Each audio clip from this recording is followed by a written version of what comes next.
If they ask me, I could write a book about the way you look and whisper and look.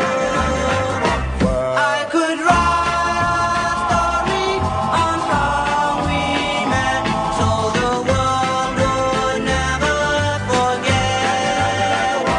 And the simple secret of the clock is just to tell them that I love you all.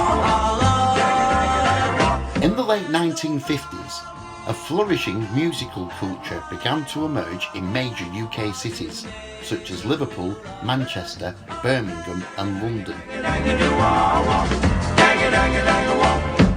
This was particularly true in the Merseyside area, where an estimated 350 different groups were active, often playing ballrooms, jive hives, concert halls and clubs.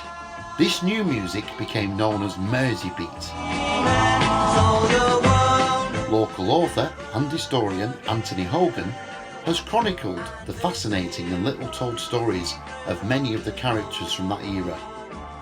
The people and the bands who made a big contribution to the region's rise to rock and roll prominence. The Beatmakers describes the often overlooked black music scene in Liverpool and its importance to Merseybeat, as well as the amazing story of the Liverbirds, who became the first all-girl beat band, and Derry Wilkie, the black singer, who fronted a number of different bands and was the first Merseybeat artist to play in Hamburg and to release a record along with the seniors. I could write a story. And with chapters on the great names such as Ted King-Size Taylor, Johnny Guitar and Jeff Nugent, The Beatmakers is essential reading for all self-respecting lovers of rock and roll history.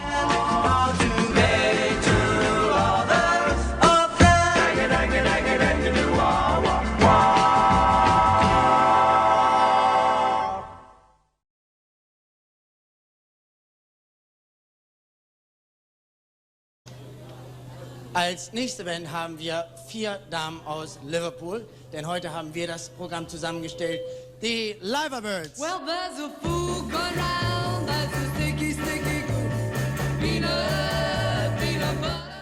The Liverbirds realised that it was time to try to get themselves a manager, and just like that, they decided to go down to London and try to meet Brian Epstein. Take it the most. Peanut, peanut butter. They bought one-way train tickets to London as they could not afford returns, and off they went. The girls did not even have anywhere to stay. They chose to sit in a coffee bar until they threw them out and then sleep in a park before making their way to Brian's office the next day. Just how crazy were these girls who would go to any lengths to get what they needed? Real good, but it's stuck to my teeth. Peanut, peanut butter. The next part of the evening seems unbelievable, but it really happened. They were all sitting in a coffee bar at Piccadilly Circus around 11 p.m. Pam looked out of the window and said, "There's Brian Epstein." With that, the 4 of them ran out and started chasing after him. Brian saw 4 young girls running towards him and must have thought that they were mad Beatles fans, so he ran down into Piccadilly Tube Station. The girls caught up with him and quickly told him who they were and what they wanted. He gave them his card and told them to come to his office the next morning. Of course, they didn't tell him that they had nowhere to sleep, and off they went to find a park. Lord only knows what they must have looked like when they arrived at his office the next day. He was very nice and understanding, and said that he would arrange for them to play somewhere close to London as soon as possible and come along to watch. The girls then informed Brian that they had no train tickets back to Liverpool. He then called his secretary and asked her to buy them the tickets.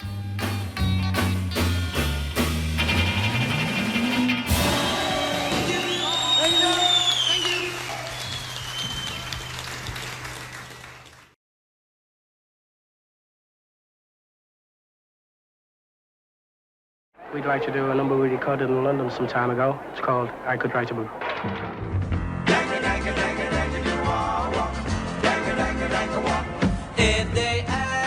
Chants turned up at an afternoon Cavern session and the Beatles asked them to sing.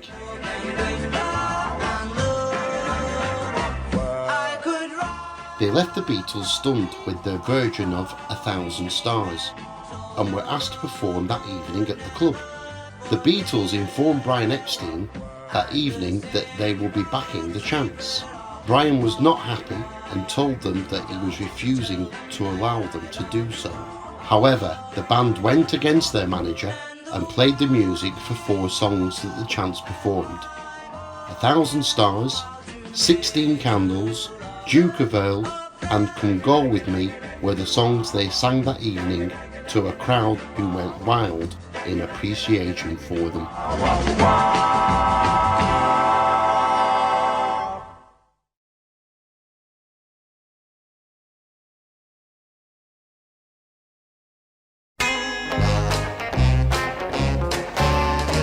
Let me tell you about a girl I know. On 12th of October 1962, Little Richard appeared at the Tower Ballroom in New Brighton. Derry had ensured that he was present and had a number of photographs taken of himself alongside his hero. One well-known photo shows Derry, Joey Ancra, Sugar Dean and the Beatles all together with the star that they also admired. When Little Richard took to the stage, Derry watched excitedly. However, that excitement took over Derry, who could not contain himself as his idol burst into one number. Derry jumped up on the stage and began to sing along with Little Richard and even showed him how to bop.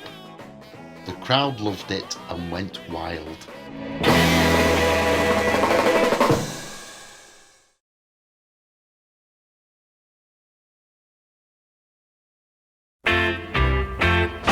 The Casuals had become one of the most popular acts at the White House pub, with many fans and musicians wanting to see them perform. The guides had noticed the musicians who kept returning to see them play and studying their chords. George recalled how Lennon and McCartney were often to be found at the pub watching the bands. He said they were a skiffle band back then, and like other young musicians, they would come along and try to pick things up. Chords, songs, style, etc. So when we heard that they had a gig in Tunnel Road, Wally Wallace went along to see what they were like. He returned saying that they only played 3 chords and didn't know much.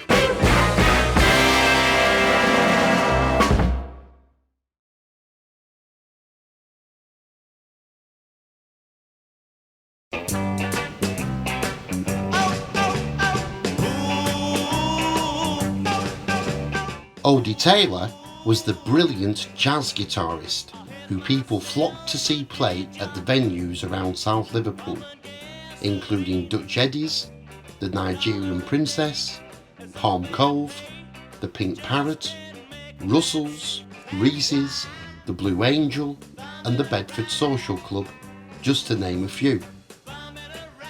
Odie played with the Odie Taylor combo and jammed with many a musician and bands, or to be fair, most came hoping he would perform with them.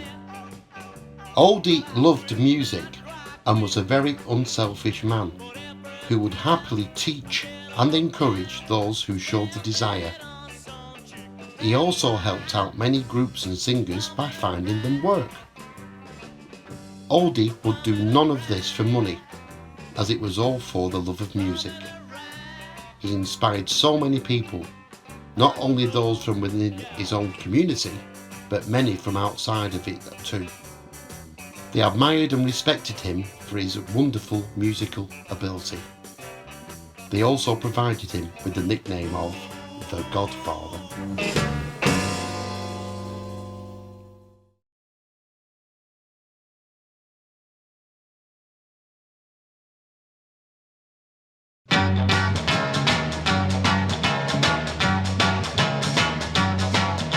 Johnny Guitar had amassed a vast collection of Merseybeat memorabilia over the years. Every poster, ticket, handbill, business card and photograph, Johnny saved whatever he could. We have him and the rest of the Hurricanes to thank for for saving those wonderful 1960 Kaiser Killer posters that Beatles fans love so much.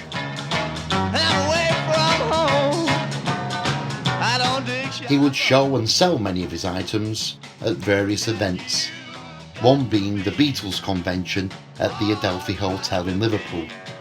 One year he was actually invited to open the convention, and Johnny's wife Margaret told of those times.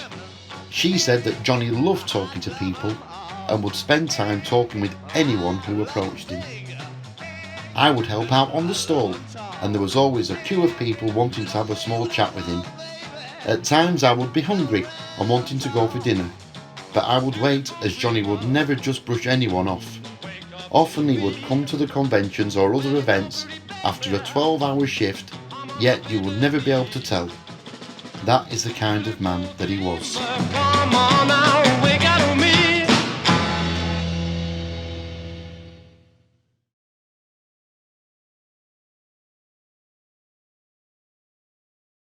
Hey, hey, everybody,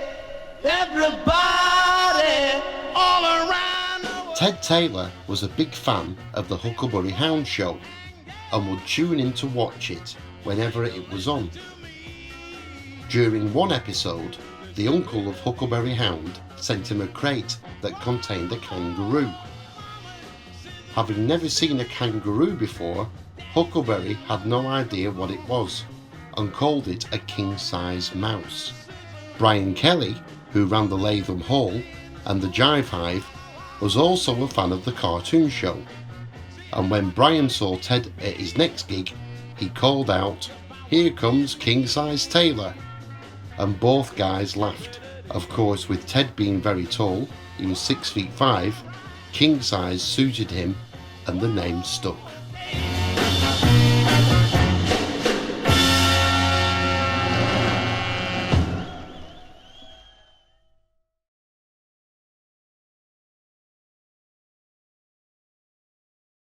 A mashed potato, yeah! By the 1970s, Jeff Nugent had taken employment as a performer aboard the QE2 cruise ship.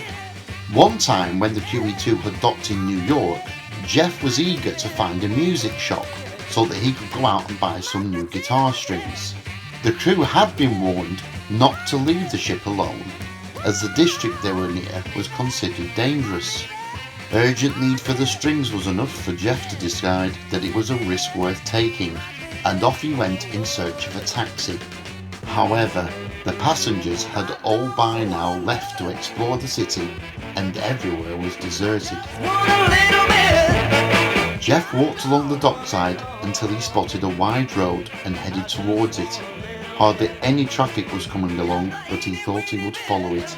After a while, he saw a man in the distance, and as he neared him, Jeff asked him if he knew where a music store was or a taxi rank. The guy looked at him for a few seconds and then said, "You're Jeff Nugent from The Undertakers. I used to watch you at the Oral Park Ballroom." The guy then gave a whistle and a cab kit arrived from nowhere. He spoke to the driver, then beckoned Jeff to get in. He was taken to a music shop and the driver waited for him while he made his purchase before taking him back to the ship. When Jeff tried to pay, the driver refused to take any money from him. Jeff never found out who that guy was who sorted out the taxi for him that day.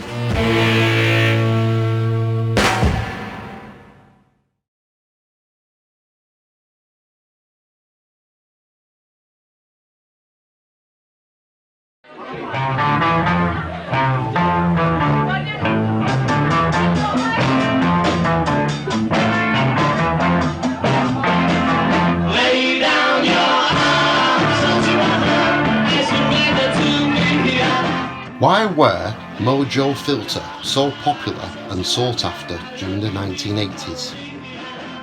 First of all, they were very good at what they did.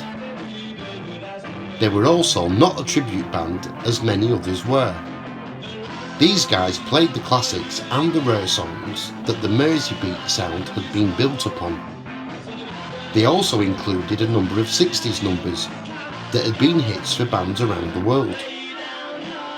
However, And most importantly, Mojo Filter never tried to copy any artist.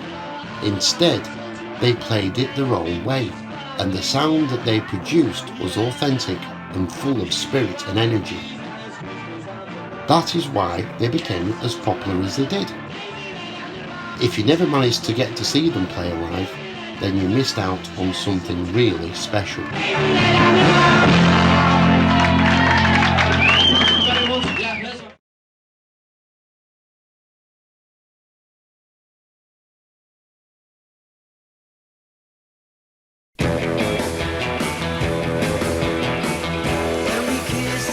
The Shakers spend the weekends thrilling the locals and tourists down in the Cavern. Of course, they play gigs elsewhere. In fact, their portfolio is a very impressive read. They have performed all over the UK, Europe, the Middle East and the USA.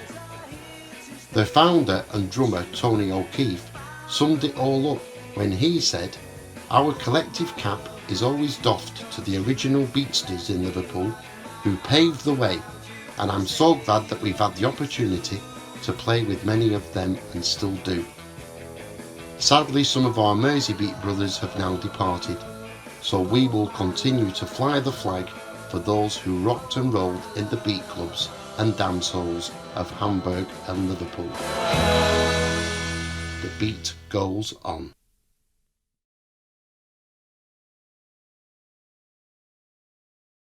Ladies and gentlemen, all the way from Italy.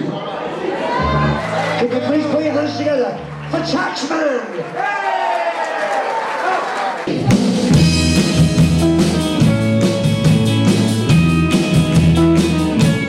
The magic of Merseyside and its performers reared its wonderful head in 2012 when a group of Italian gentlemen had their dream come true of performing the Beatles music at one of the venues the Fab Four had once played at in Liverpool. The gig had been arranged between Jeff Nugent and Beatles tour guide Stevie T, who is one of the tour guides for Mop Top Tours. The band, Taxman, consisted of Giorgio Steriti, who played lead guitar, Antonio Chilla, who played rhythm guitar, Ennio Peritore, who played bass guitar, and Pino Lo Giudice on the drums. Their friend, Stefano Mussolino, had also travelled with them from Italy to film their performance and take photographs.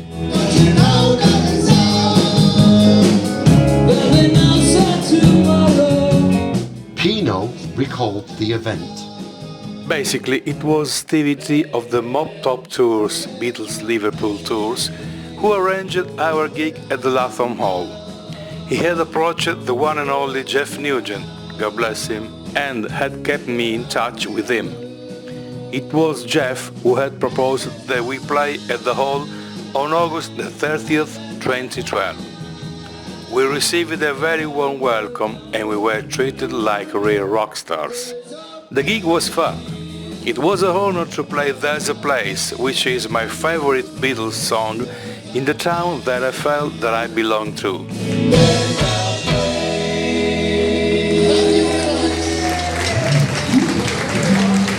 Thank you. Thank you, Liverpool. I love you. Ladies and gentlemen, Taxman.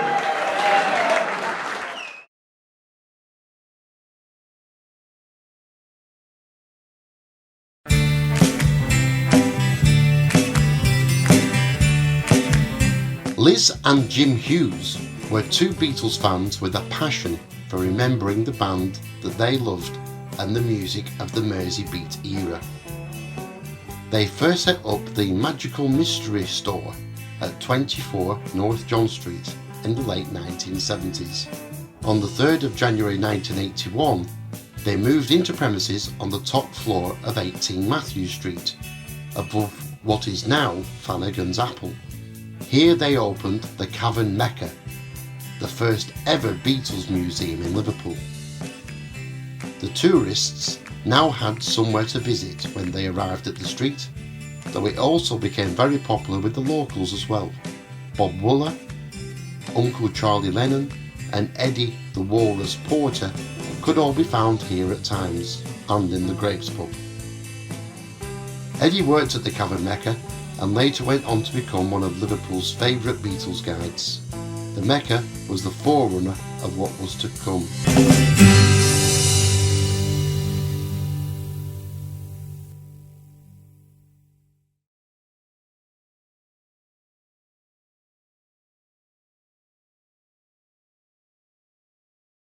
The book is available from all good retailers, Amazon worldwide, and the publishers Amberley.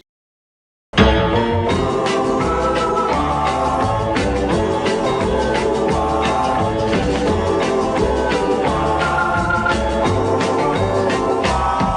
could write a story as my book and how to make two lovers, make two lovers, make two lovers of them.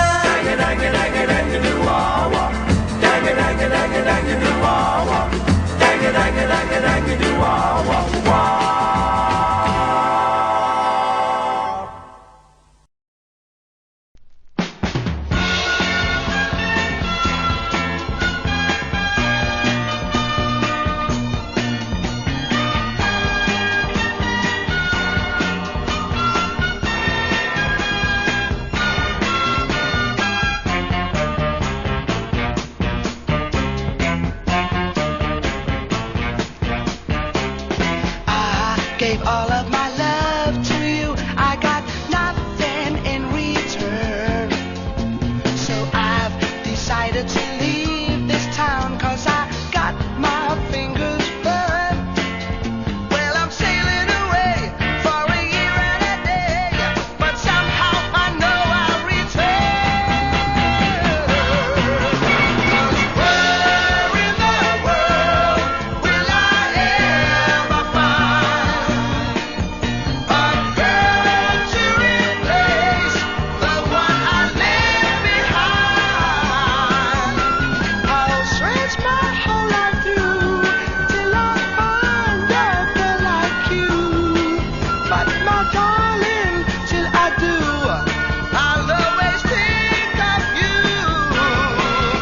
'Cause here in my heart, there's an empty space. Each time that I look, I see your smiling face. Though there's people all